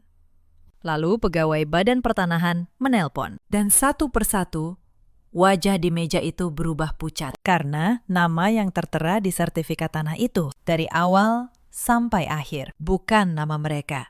Halo, sahabat kisah nyata. Selamat datang kembali di kanal ini, tempat kita merenungkan kisah-kisah rumah tangga yang penuh luka, pengkhianatan, dan karma yang datang tepat pada waktunya. Kalau kalian belum subscribe, tekan tombol merah itu dan nyalakan lonceng agar tidak ketinggalan cerita selanjutnya. Mari kita mulai. Nama saya Anindya Larasati. Usia saya 38 tahun. Saya bekerja di bagian legal sebuah pabrik tekstil di pinggiran Bintaro. Mengurus dokumen, kontrak, dan perizinan. Sudah 12 tahun saya menekuni surat-surat. Mungkin karena itu, saya punya satu kebiasaan yang kelak menyelamatkan hidup saya. Saya tidak pernah membentak siapapun, tetapi saya selalu menyimpan setiap dokumen rapi, bertanggal, dan berurutan. Saya menikah dengan Reza Pratama 7 tahun yang lalu. Kami punya seorang putri, Kayla, yang kini berusia 6 tahun. Dari luar, rumah tangga kami terlihat biasa saja. Reza, seorang makelar pengurusan dokumen dan jual beli tanah. Orang menyebutnya pria yang sopan, pandai bicara, tidak suka mabuk, tidak berjudi. Tetangga sering memujinya. Namun, setelah bertahun-tahun hidup bersamanya, saya mengerti satu hal. Ada jenis pria yang tidak perlu memukul untuk melukai istrinya. Mereka cukup diam. Diam saat saya butuh dibela. Diam saat ibunya menghina saya di meja makan. Diam sampai semua orang mengira dia suami yang baik, sementara yang menanggung luka hanya saya sendiri. Orang yang paling membuat saya lelah selama 7 tahun menjadi menantu adalah ibu mertua saya, Bu Sukmawati. Usianya sudah 63 tahun. Tubuhnya kurus, langkahnya cepat, dan suaranya tidak pernah melengking. Justru itu yang menakutkan. Setiap kalimatnya terdengar halus, seolah tanpa duri. Tetapi siapapun yang mendengarnya akan terluka berhari-hari. Saya masih ingat tahun pertama menjadi menantu. Saya memasak sayur asem yang mungkin kurang garam. Bu Sukmawati mencicipi sesendok, lalu meletakkan sendoknya pelan. Katanya, "Anak siapa ini?" Ya, masaknya seperti orang yang belum pernah pegang dapur. Dia tidak berteriak, dia tersenyum. Justru senyum itu yang membuat saya menunduk, menyembunyikan mata yang panas. Kalau saya pulang kerja terlambat, dia akan berkata di depan tamu, "Perempuan yang sudah bersuami dan punya anak harusnya tahu diri, pulang malam-malam. Nanti orang ngomong." Ketika saya melahirkan Kayla, dia tidak pernah terang-terangan menyebut soal anak laki-laki. Tetapi setiap pulang dari kondangan, dia akan berkata setengah bercanda, "Rumah orang ramai. Ada cucu laki-laki, lengkap rasanya." Saya menelan semua itu. Saya selalu menghibur diri. Ibu mertua sudah tua. Mungkin maksudnya baik, mungkin dia hanya kaku. Selama bertahun-tahun, saya memaafkan 9 dari 10 kesalahan dengan kalimat yang sama, berulang-ulang. Adik ipar saya, Wulan, berusia 30 tahun. Dia belum menikah, tinggal menumpang di rumah ibunya, dan punya bakat khusus dalam satu hal, membakar api. Setiap kali Bu Sukmawati mulai menyindir, Wulan akan menambahkan sedikit minyak. "Iya, Bu, Mbak Anindya kan sibuk kerja, mana sempat ngurus rumah." Dan Reza, suami saya, akan menunduk menatap piringnya, seolah tidak mendengar apa-apa. Bertahun-tahun saya pikir kesabaran adalah kebajikan. Saya pikir kalau saya cukup sabar, rumah tangga ini akan tenang. Saya keliru. Kesabaran yang saya berikan ternyata hanya membuat mereka semakin yakin bahwa saya tidak akan pernah melawan. Tetapi ada satu hal yang tidak mereka ketahui. Tanah yang menjadi pondasi seluruh kekayaan keluarga ini. Tanah tempat mereka membangun mimpi. Bukan milik mereka. Itu warisan dari kakek saya. Dan saya tahu persis di mana setiap surat tentang tanah itu disimpan. Mari saya ceritakan dari awal bagaimana semua ini bermula. Kakek saya, almarhum kakek Suryo, dulu memiliki sebidang tanah luas di kawasan Pondok. Dulu itu hanya kebun dan sawah. Tetapi kota tumbuh, jalan tol dibangun, dan tanah yang dulu murah itu kini bernilai ratusan miliar. Sebelum meninggal, kakek memanggil saya. Dia menggenggam tangan saya dan berkata pelan, "Dek, tanah ini untukmu dan anak-anakmu. Jangan pernah kau lepas. Orang akan datang dengan 1000 cara untuk mengambilnya. Tugasmu cuma satu, simpan suratnya. Dan jangan pernah tanda tangan apapun tanpa berpikir." Saya tidak pernah lupa kalimat itu. Yang tidak diketahui keluarga Pratama adalah hal ini. Pak Tono, paman saya dari pihak ibu, adalah seorang notaris senior. Setahun sebelum kakek meninggal, kakek dan Pak Tono mengurus akta hibah secara resmi. Sertifikat tanah pondok itu dibalik nama dari kakek Suryo menjadi atas nama saya, Anindya Larasati. Sah, terdaftar di Badan Pertanahan, lengkap dengan akta hibah dan bukti pajak. Tetapi saya tidak pernah memamerkannya. Reza tahu ada tanah warisan, tetapi dia mengira tanah itu masih atas nama almarhum kakek. Belum diurus, belum jelas. Saya membiarkan dia berpikir begitu, bukan karena saya licik. Saya hanya teringat pesan kakek, jangan pernah lepas dan jangan pernah pamer selama bertahun-tahun. Keluarga Pratama memperlakukan tanah itu seolah milik mereka. Reza sering membawa calon pembeli melihat-lihat, berkata bahwa suatu hari Tanah itu akan jadi rumah besar untuk keluarganya. Bu Sukmawati bahkan sudah merancang. Di sudut mana rumah Wulan akan dibangun? Di sudut mana garasi mobil? Mereka berhitung di atas tanah yang sebenarnya bukan punya mereka. Saya diam saja. Saya pikir selama tidak ada yang menyakiti saya terlalu jauh, biarlah. Tetapi tahun ini semuanya berubah. Bapak mertua saya, Pak Hardi, meninggal dunia karena sakit jantung. Kepergiannya seharusnya menyatukan keluarga. Justru sebaliknya, kematian beliau membuka pintu serakah yang selama ini ditahan-tahan. 7 hari setelah pemakaman Pak Hardi, suasana rumah masih dipenuhi bau kembang dan dupa. Saya sedang membantu Mbak Asih, pembantu yang sudah belasan tahun ikut keluarga itu, membereskan gelas-gelas bekas tamu. Saat itulah Bu Sukmawati memanggil saya ke ruang tengah. Di sana sudah ada Reza, Wulan, dan 2 orang yang tidak saya kenal. Di atas meja tergeletak setumpuk kertas. "Anindya," kata Bu Sukmawati dengan suara tenangnya yang biasa. "Mumpung semua kumpul, ada yang harus diberesin. Soal tanah pondok itu," saya duduk perlahan. Saya tidak berkata apa-apa. Saya hanya menatap kertas-kertas itu. "Sekarang Bapak sudah tidak ada," lanjutnya. "Tanah itu kan peninggalan keluarga. Biar rapi. Kamu tanda tangan surat pelepasan ini. Nanti tanah dibalik nama ke Wulan. Biar gampang ngurusnya. Toh kamu perempuan. Sebentar lagi cerai pun bisa." Kata cerai itu meluncur begitu enteng. Seolah sudah lama mereka rencanakan. Saya merasakan dingin menjalar di tengkuk. Tetapi wajah saya tetap datar. Reza menyahut pelan. "Iya. Demi nama baik keluarga. Min, jangan bikin ribet." Saya memandangi suami saya, pria yang 7 tahun tidur di sebelah saya. Dia tidak berani menatap mata saya. Saya berkata, "Saya pelajari dulu suratnya." "Ya, Bu. Tidak baik tanda tangan dokumen tanpa dibaca." Wajah Bu Sukmawati mengeras sedikit, tetapi dia tersenyum. "Ya sudah, jangan lama-lama.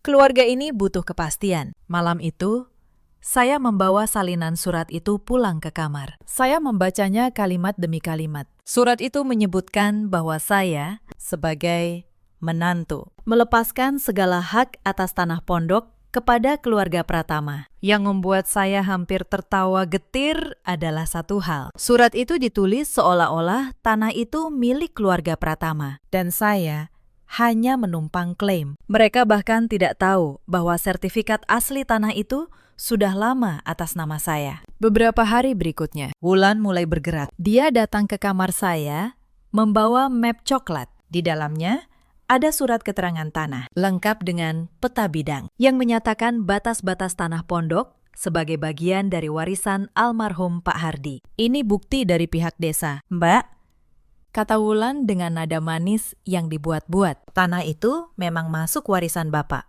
Mbak nggak punya hak apa-apa sebenarnya." Saya membalik-balik kertas itu. Saya tahu betul bagaimana dokumen tanah yang sah seharusnya terlihat. Surat di tangan Wulan itu tidak punya nomor sertifikat, tidak punya stempel Badan Pertanahan, hanya tanda tangan kepala dusun yang entah didapat bagaimana. Itu kertas palsu yang dibuat untuk menakut-nakuti saya. Saya mengembalikan map itu pelan. "Terima kasih, Wulan. Saya simpan dulu untuk dipelajari." Wulan tersenyum penuh kemenangan, mengira saya mulai goyah. Yang tidak dia tahu, malam itu juga saya memotret seluruh kertas palsu itu dan menyimpannya di folder khusus. Pesan kakek terngiang lagi. "Simpan suratnya, termasuk surat-surat yang berusaha menjebakmu." Seminggu kemudian, secara tidak sengaja, saya menemukan sesuatu yang membuat dada saya sesak. Saat membereskan meja kerja Reza untuk mencari akta kelahiran Kayla, saya menemukan sebuah berkas. Itu draft perjanjian jual-beli untuk sebagian tanah pondok kepada seorang pengembang. Reza sudah diam-diam menawarkan tanah itu kepada pembeli. Padahal proses pelepasan dari saya saja belum ditandatangani. Suami saya sudah menjual sesuatu yang bukan miliknya. Dia begitu yakin tanah itu akan jadi milik keluarganya, sampai dia berani menjual lebih dulu. Saya berdiri lama di depan meja itu. Tangan saya gemetar, bukan karena takut, tetapi karena marah yang dingin. Saya tidak berteriak.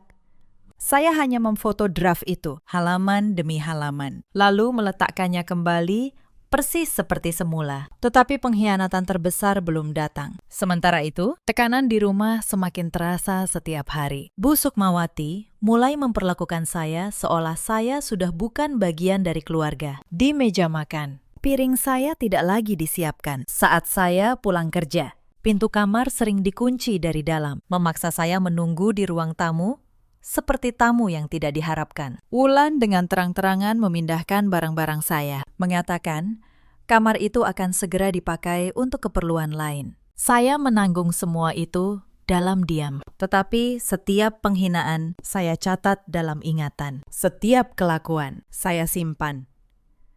Bukan untuk membalas dengan kemarahan, tetapi karena saya tahu suatu hari kebenaran akan butuh saksi. Suatu sore, Mbak Asi menahan saya di dapur. Wajahnya gelisah. Dia melirik ke arah ruang tengah, memastikan tidak ada orang. Bu Anin, bisiknya. Saya nggak enak mau ngomong, tapi saya nggak tahan lihat ibu diperlakukan begini. Saya menatapnya. Ada apa, Mbak?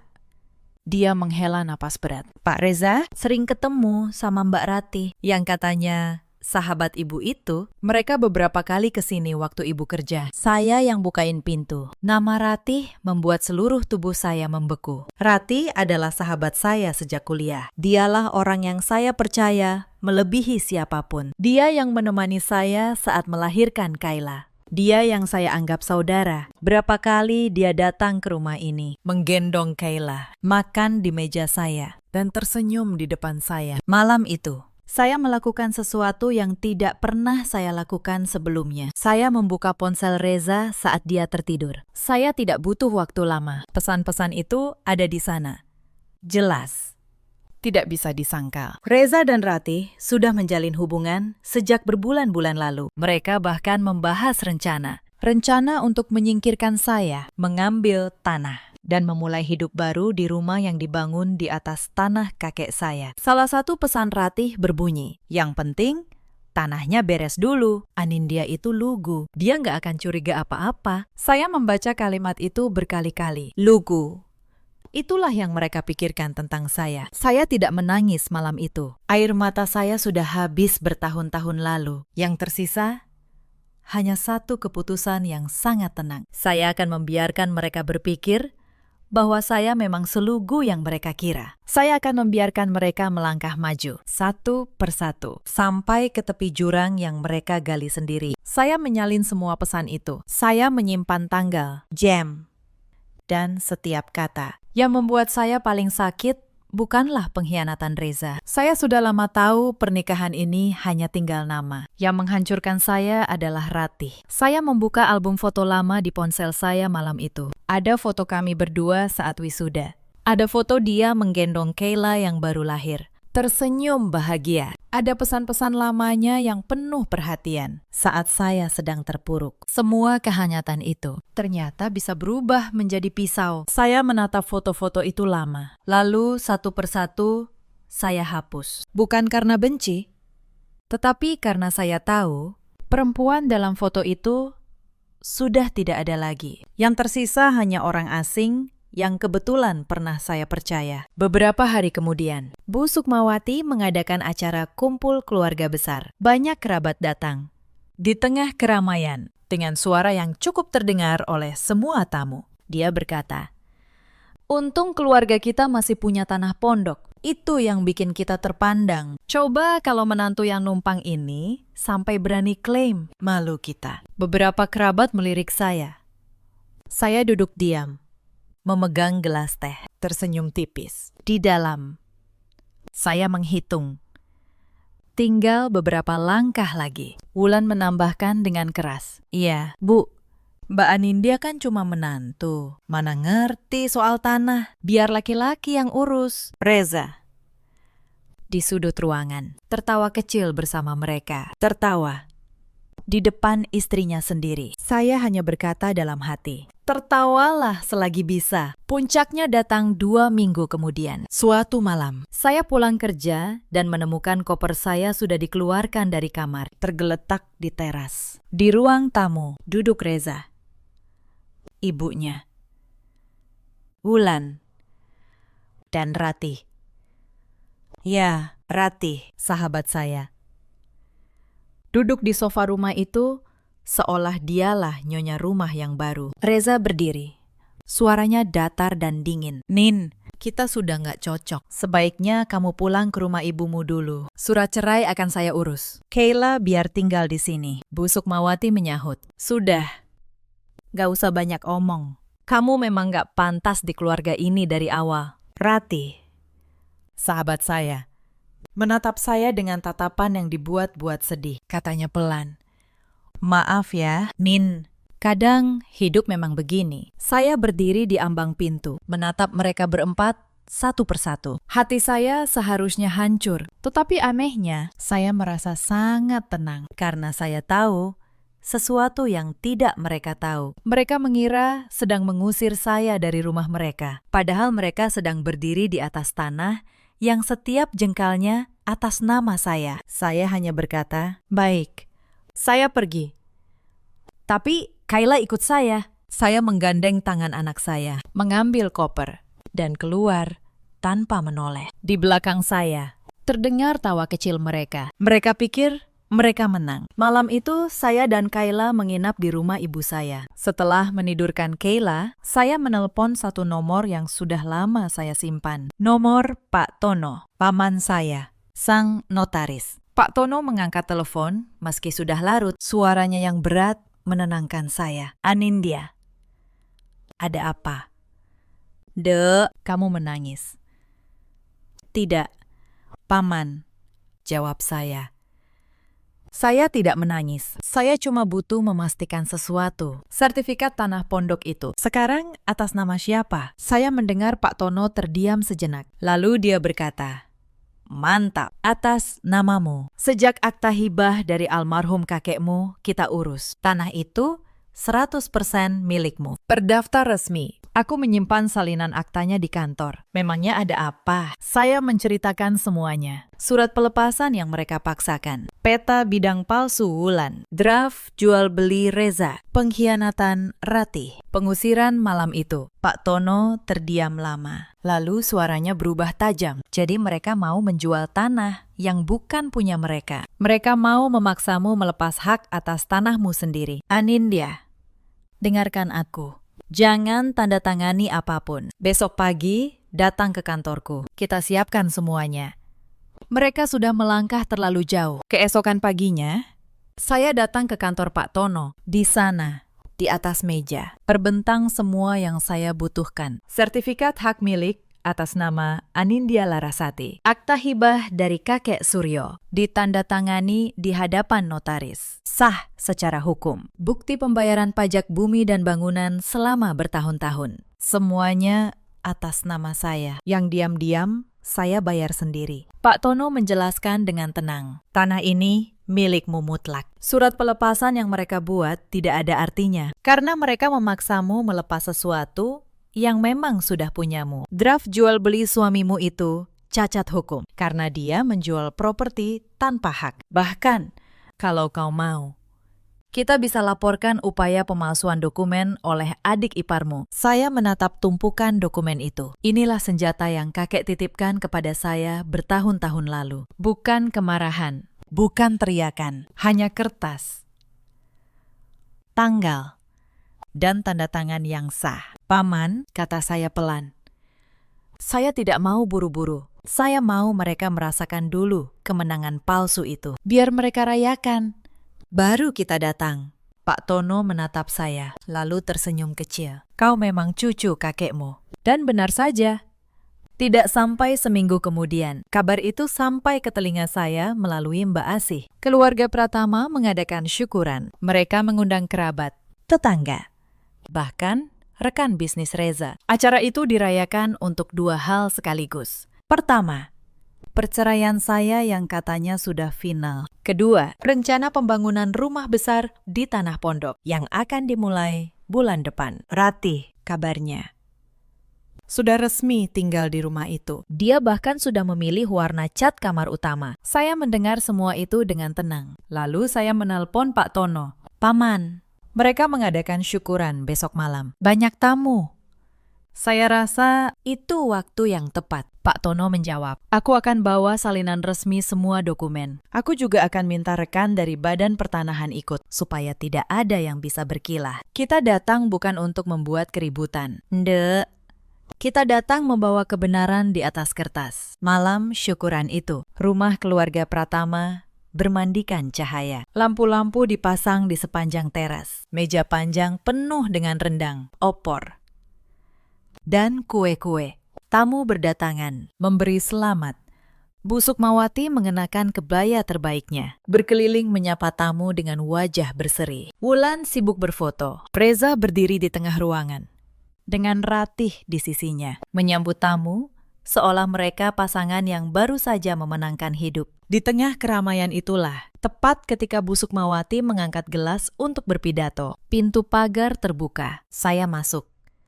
Di belakang saya, Pak Tono dengan map kulit hitamnya dan seorang pegawai Badan Pertanahan berseragam rapi. Suasana langsung berubah. Tawa berhenti. Tamu-tamu saling pandang. Bu Sukmawati menurunkan gelasnya. Wajahnya berubah masam. Mau apa kamu kesini? Tanyanya tajam.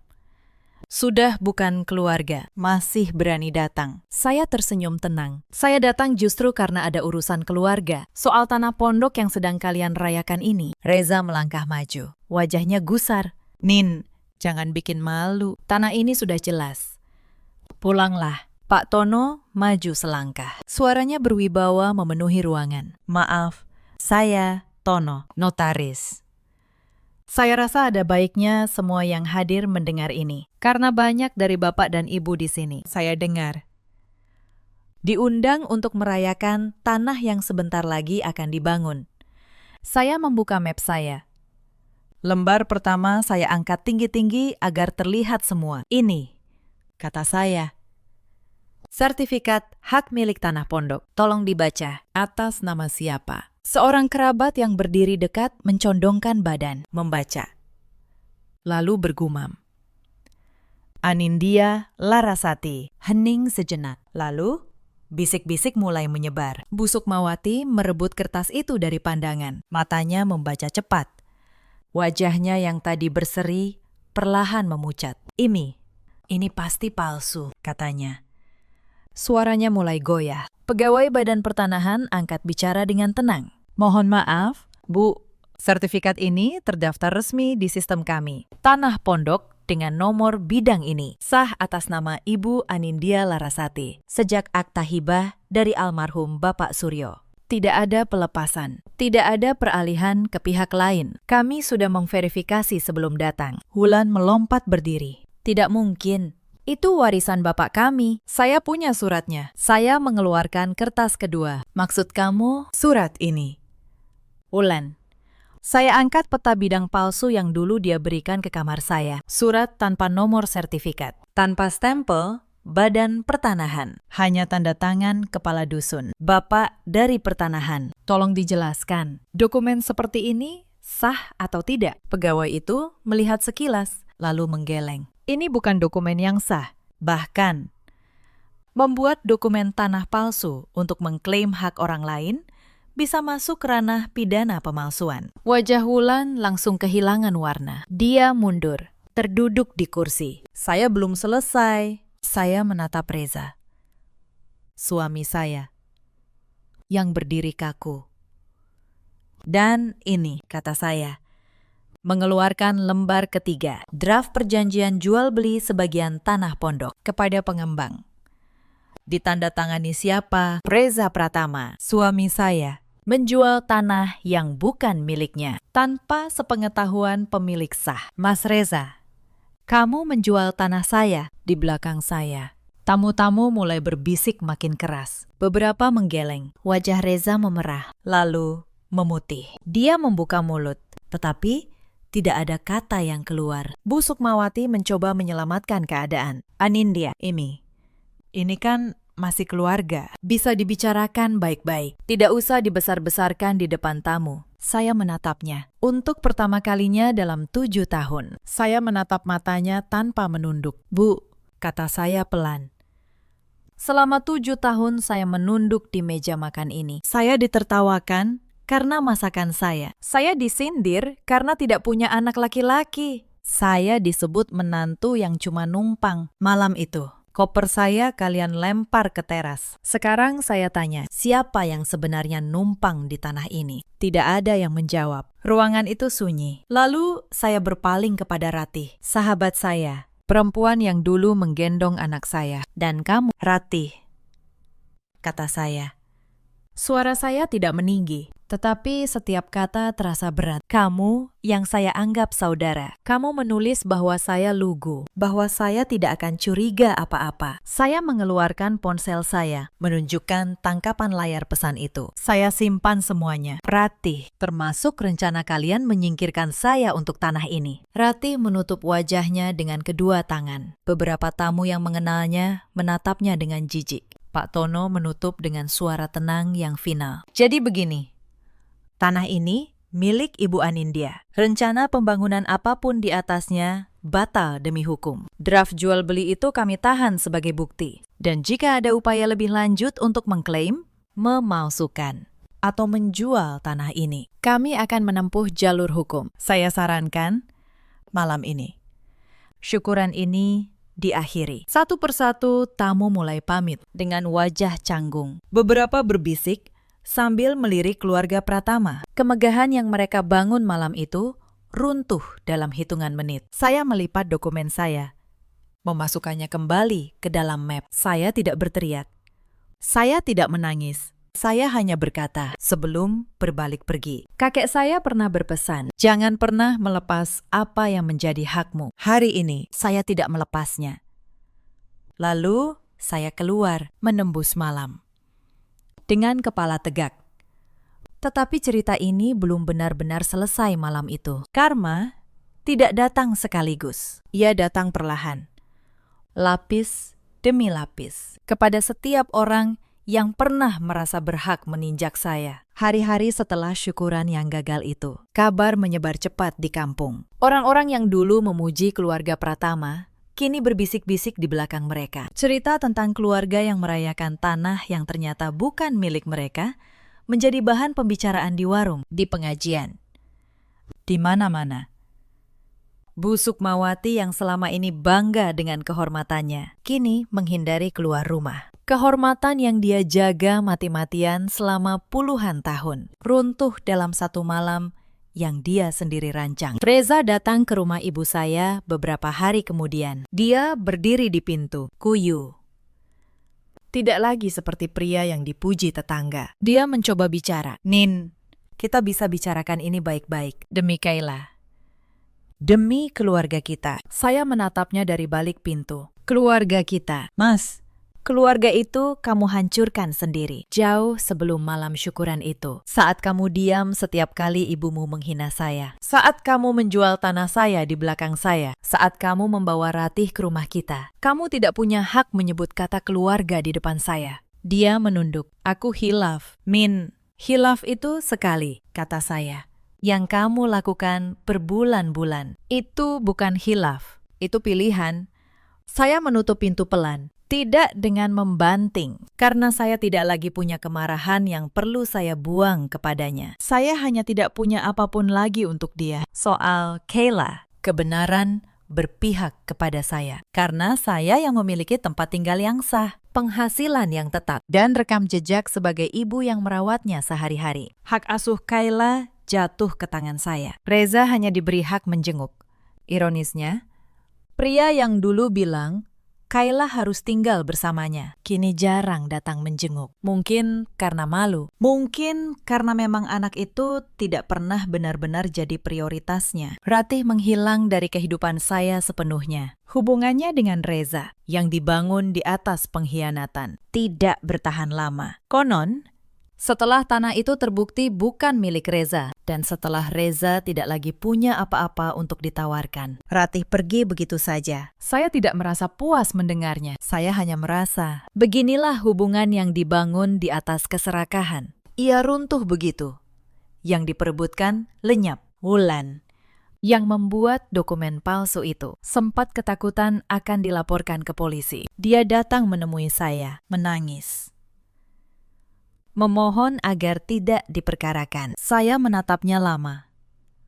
Saya bisa saja melaporkannya. Pak Tono bahkan menyarankan demikian. Tetapi saya memilih tidak. Bukan karena saya lemah, tetapi karena saya tidak mau menghabiskan sisa hidup saya dengan urusan pengadilan dan dendam. Saya cukup memastikan satu hal. Dokumen palsu itu saya simpan. Jika suatu hari ada yang berani mengusik tanah saya lagi, semua bukti itu siap. Membiarkan seseorang pergi bukan berarti melupakan. Itu berarti memilih untuk tidak membawa beban mereka dalam hidup saya. Bu Sukmawati tidak pernah meminta maaf. Sampai akhir, dia masih merasa dirinya yang dirugikan. Beberapa bulan kemudian, saya dengar dia jatuh sakit. Wulan yang dulu manja, kini harus mengurus segalanya seorang diri. Karena Reza sibuk dengan kekacauan hidupnya sendiri. Rumah yang dulu penuh tawa di malam syukuran itu kini sepi.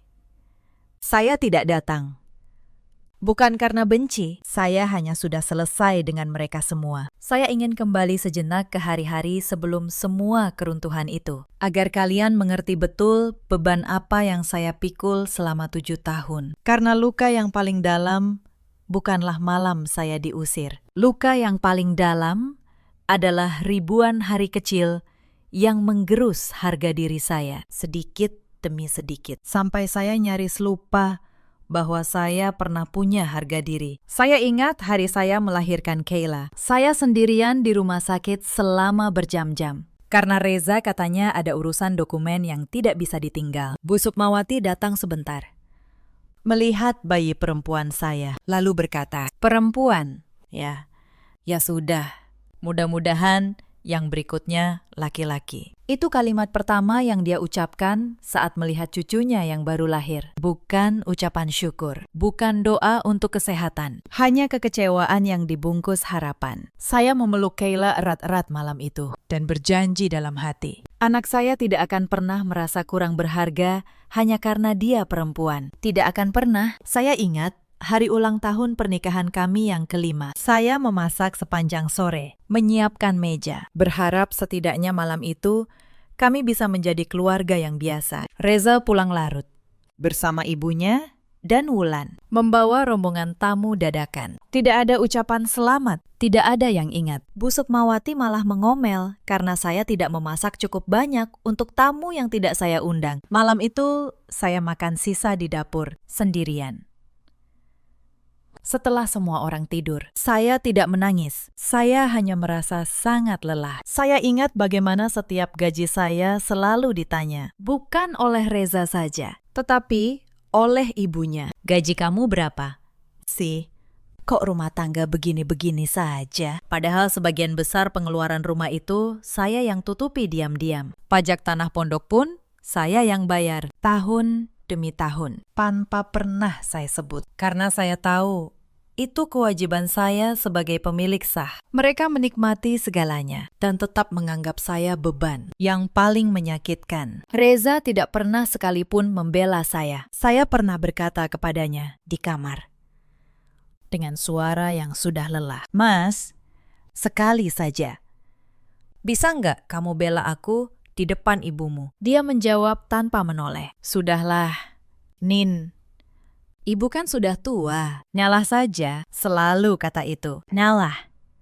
Seolah harga diri saya adalah sesuatu yang bisa terus-menerus saya korbankan demi kedamaian semu. Saya mengalah begitu lama, sampai saya hampir kehilangan diri saya sendiri. Saya menjadi perempuan yang menunduk, yang meminta maaf untuk hal yang bukan salahnya, yang tersenyum saat hatinya hancur. Dan keluarga itu, semakin saya mengalah, semakin mereka yakin bahwa saya memang tidak punya nilai apa-apa. Itulah sebabnya, ketika kebenaran akhirnya terbongkar, saya tidak merasa menang. Saya merasa terbebaskan, seperti orang yang baru sadar bahwa dia selama ini menggendong batu besar, lalu meletakkannya. Dan untuk pertama kalinya, bisa berdiri tegak. Setelah semua selesai, saya memulai hidup baru bersama Kayla. Saya menjual sebagian kecil tanah pondok itu secara sah, dengan bantuan Pak Tono. Bukan untuk berfoya-foya. Saya membeli rumah kecil yang nyaman di kawasan yang tenang, dekat sekolah Kayla. Sisanya saya simpan, sebagian untuk pendidikan Kayla kelak. Sebagian sebagai tabungan masa depan. Saya tidak mau hidup saya berubah dari seseorang yang dimanfaatkan orang lain menjadi seseorang yang dibutakan oleh uang. Uang bisa menyelamatkan seseorang, tetapi jika tidak hati-hati, uang juga bisa mengubah orang menjadi pribadi yang asing dengan sangat cepat. Saya sudah melihat sendiri bagaimana keserakahan menghancurkan sebuah keluarga. Saya tidak mau menjadi seperti mereka. Rumah baru kami sederhana, tetapi penuh ketenangan. Pagi hari, saya menyiapkan bekal Kayla, mengantarnya ke sekolah, lalu berangkat kerja. Sore hari, kami memasak bersama. Kadang hanya ikan goreng, sayur asam, dan sambal terasi. Makanan sederhana, tetapi terasa jauh lebih nikmat daripada rendang mewah di meja yang penuh penghinaan. Untuk pertama kalinya dalam bertahun-tahun, saya makan tanpa harus menahan tangis. Kayla tumbuh menjadi anak yang ceria. Dia tidak banyak bertanya soal ayahnya, dan saya tidak memaksanya. Suatu malam, saat saya menidurkannya, dia berkata, "Mama, sekarang Mama jarang sedih, ya." Kalimat sederhana dari anak 6 tahun itu membuat saya terdiam lama. Ternyata selama ini, bahkan anak sekecil itu bisa merasakan betapa hancurnya saya dulu. Dan kini, dia bisa merasakan saya kembali utuh. Pak Tono, paman saya, sering berkunjung. Dia bangga dengan keputusan saya. "Kakekmu pasti tenang di sana," katanya suatu sore. Yang dia titipkan, "Kau jaga dengan baik. Bukan cuma tanahnya, Dek, tapi juga harga dirimu." Saya tersenyum mendengarnya, karena memang itulah yang paling berharga yang berhasil saya pertahankan. Bukan 120 miliar rupiah, tetapi hak untuk berdiri tegak di hadapan orang-orang yang dulu mengira saya terlalu lemah untuk melawan. Ada banyak hal kecil di masa-masa terakhir itu yang ingin saya ceritakan. Karena justru disitulah saya belajar betapa terencananya semua yang mereka lakukan. Beberapa hari sebelum saya diusir, Bu Sukmawati mengundang seorang tamu ke rumah. Saya kira tamu biasa. Ternyata dari balik dinding dapur, saya mendengar percakapan mereka. Tamu itu adalah seorang yang katanya bisa mengurus peralihan tanah dengan cepat. Bu Sukmawati berkata, "Pokoknya tanah pondok itu harus segera balik nama ke Wulan. Menantu saya itu bodoh, dia nggak akan ngerti. Nanti suruh tanda tangan. Beres." Tamu itu menjawab, "Tapi Bu, kalau sertifikat aslinya tidak ada di tangan kita, susah." Bu Sukmawati menjawab enteng, "Cari saja akal. Yang penting, menantu saya tanda tangan dulu surat pelepasannya." Saya berdiri membeku di balik dinding, bukan karena terkejut, tetapi karena akhirnya mendengar dengan telinga saya sendiri betapa rendahnya mereka menilai saya. Bodoh, itu kata yang dipakai ibu mertua saya untuk perempuan yang selama 7 tahun melayani keluarganya. Saya tidak masuk ke ruangan itu. Saya tidak menumpahkan amarah. Saya kembali ke dapur, melanjutkan mencuci piring. Dan di kepala saya, satu persatu, saya menyusun rencana. Mereka mengira saya lemah. Saya akan membiarkan mereka terus berpikir begitu, sampai semuanya terlambat bagi mereka. Malam berikutnya, Reza mencoba membujuk saya dengan cara yang lebih halus. Dia tiba-tiba menjadi manis. Dia membawakan makanan kesukaan saya, duduk di tepi tempat tidur, dan berkata lembut, "Nin, aku tahu selama ini kamu capek. Aku janji, setelah urusan tanah ini beres, kita pindah. Kita mulai dari awal. Kamu cuma perlu tanda tangani 1 surat saja, biar keluarga tenang." Saya menatapnya. Pria yang sedang menjalin hubungan dengan sahabat saya, sedang berpura-pura mencintai saya demi tanda tangan. Saya hampir merasa kasihan padanya. Hampir. Aku pikir-pikir dulu, ya. "Mas," jawab saya pelan. Dia tersenyum, mengira saya mulai luluh. Dia tidak tahu bahwa malam itu saya sudah menyalin pesan-pesannya dengan Ratih. Dia tidak tahu bahwa setiap kemanisan palsunya hanya menambah 1 bukti lagi di folder saya. Saya juga ingat saat Wulan beberapa hari sebelum pengusiran. Dengan percaya diri, sudah mulai mengukur-ukur ruangan di rumah. Dia berkata kepada temannya melalui telepon, cukup keras agar saya dengar. Iya, sebentar lagi Tanah Pondok jadi punya keluarga kami. Aku mau bangun butik di situ. Si menantu itu mau diusir kok. Dia nggak punya apa-apa. Dia tertawa. Saya mendengar semua itu sambil melipat baju Kayla. Saya hanya tersenyum kecil. Silahkan, batin saya. Hitunglah kekayaan yang bukan milikmu. Semakin tinggi kalian membangun istana di atas pasir, semakin keras kalian akan jatuh. Dan benar, mereka jatuh. Bukan karena saya dorong, tetapi karena pondasi yang mereka pijak memang tidak pernah nyata. Ada satu momen yang tidak akan pernah saya lupakan saat di malam syukuran itu. Ketika pegawai Badan Pertanahan membacakan nama saya sebagai pemilik sah, saya melihat wajah Bu Sukmawati. Untuk pertama kalinya dalam 7 tahun, perempuan yang selalu menatap saya dengan dagu terangkat itu menunduk. Tangannya yang tadi memegang gelas dengan gagah, kini gemetar. Dunia yang dia bangun di atas penghinaan terhadap saya runtuh, tepat di hadapan orang-orang yang ingin dia kesankan. Saya tidak merasa puas. Saya pernah membayangkan, kalau hari pembalasan itu tiba, saya akan merasa menang.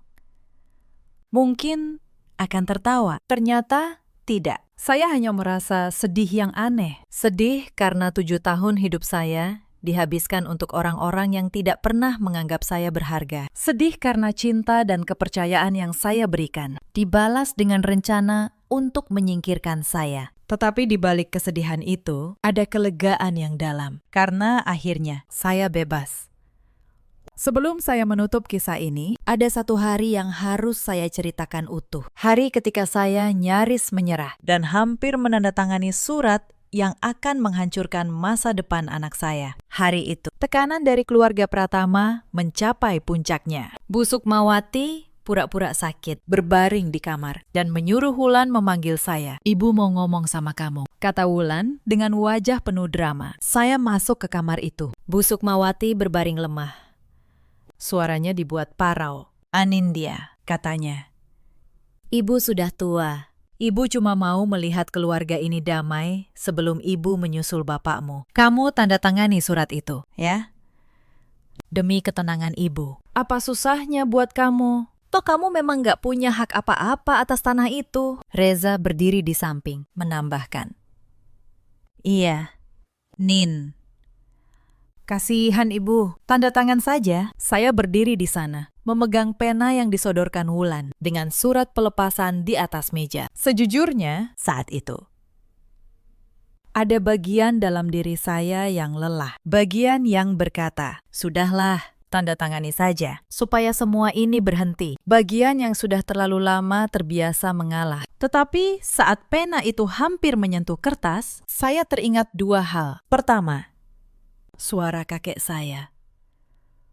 Jangan pernah tanda tangan apapun tanpa berpikir. Kedua, wajah Kayla, anak saya yang masa depannya ada di atas tanah ini. Saya meletakkan pena itu kembali. Saya berkata, maaf, Bu, saya tidak bisa tanda tangani surat yang tidak saya mengerti sepenuhnya. Saya mau konsultasi dulu. Wajah Bu Sukmawati yang tadi pura-pura lemah seketika berubah keras. Konsultasi apa? Kamu nggak percaya sama keluarga sendiri. Suaranya tidak lagi parau. Sandiwara sakitnya runtuh dalam sekejap. Saat itulah saya benar-benar yakin. Mereka tidak pernah menganggap saya keluarga. Mereka hanya menganggap saya hambatan yang harus disingkirkan dengan secari kertas. Saya keluar dari kamar itu dengan tangan yang masih gemetar, tetapi dengan keyakinan yang jauh lebih kuat. Hampir saja saya menyerahkan segalanya karena rasa lelah dan kasihan yang dimanipulasi. Sejak hari itu, saya tidak pernah lagi ragu. Dan tentang Mbak Asih, perempuan baik yang memberitahu saya kebenaran. Saya tidak melupakannya. Dialah satu-satunya orang di rumah itu yang masih punya nurani. Dia mempertaruhkan pekerjaannya untuk membisikkan kebenaran kepada saya. Setelah semuanya selesai, ketika Mbak Asih akhirnya berhenti bekerja dari keluarga Pratama, karena rumah itu tak lagi mampu menggajinya, saya menawarinya pekerjaan, bukan sebagai pembantu, tetapi sebagai orang yang membantu menjaga Kayla saat saya bekerja, dengan upah yang layak dan rasa hormat yang pantas dia terima. Dia menangis saat saya menawarinya. Bu Anin baik sekali, katanya. Saya menjawab, Mbak yang baik. Mbak satu-satunya yang membela saya saat semua orang menjatuhkan saya. Kebaikan. Saya percaya. Selalu kembali. Sama seperti keserakahan selalu menemukan jalannya untuk menghancurkan pemiliknya sendiri. Begitulah sebuah rumah tangga yang dibangun di atas penghinaan. Sebuah keluarga yang serakah atas tanah orang lain. Sebuah pengkhianatan dari suami dan sahabat. Semuanya runtuh. Bukan karena saya membalas dengan kemarahan, tetapi karena saya bersabar pada waktu yang tepat dan bangkit pada waktu yang tepat pula. Cerita ini mengajarkan satu hal yang ingin saya titipkan kepada kalian semua. Jangan pernah menilai seseorang lemah hanya karena dia memilih diam. Dan jangan pernah mengira bahwa kesabaran adalah tanda bahwa seseorang tidak punya kekuatan. Kadang, orang yang paling tenang justru menyimpan yang paling banyak. Ada banyak perempuan di luar sana yang seperti saya dulu. Perempuan yang menunduk di meja makan, yang menelan air mata saat mencuci piring, yang menghibur diri bahwa suatu hari semua akan membaik. Kepada kalian, saya ingin berkata, kesabaran untuk menjaga kerukunan sangat berbeda dengan kesabaran sampai orang lain mengira kalian tidak tahu apa-apa. Berhentilah pada saat yang tepat. Pertahankanlah pada saat yang tepat. Dan bangkitlah demi diri kalian sendiri dan anak-anak kalian. Ada juga banyak suami di luar sana seperti Reza. Pria yang merasa tidak bersalah hanya karena dia tidak memukul. Padahal diam di saat istri dihina adalah bentuk lain dari kekejaman. Mendiamkan ketidakadilan, sama saja dengan ikut melakukannya. Ada pula para ibu mertua yang karena takut kehilangan kendali atas anaknya, justru menghancurkan rumah tangga anaknya sendiri. Yang lupa bahwa menantu juga anak orang, juga manusia yang punya harga diri. Penghinaan yang mereka tanam, pada akhirnya akan tumbuh menjadi keruntuhan yang mereka tuai sendiri. Hari ini, saya dan Kayla hidup tenang. Reza menjalani hidupnya yang berantakan, jauh dari kami.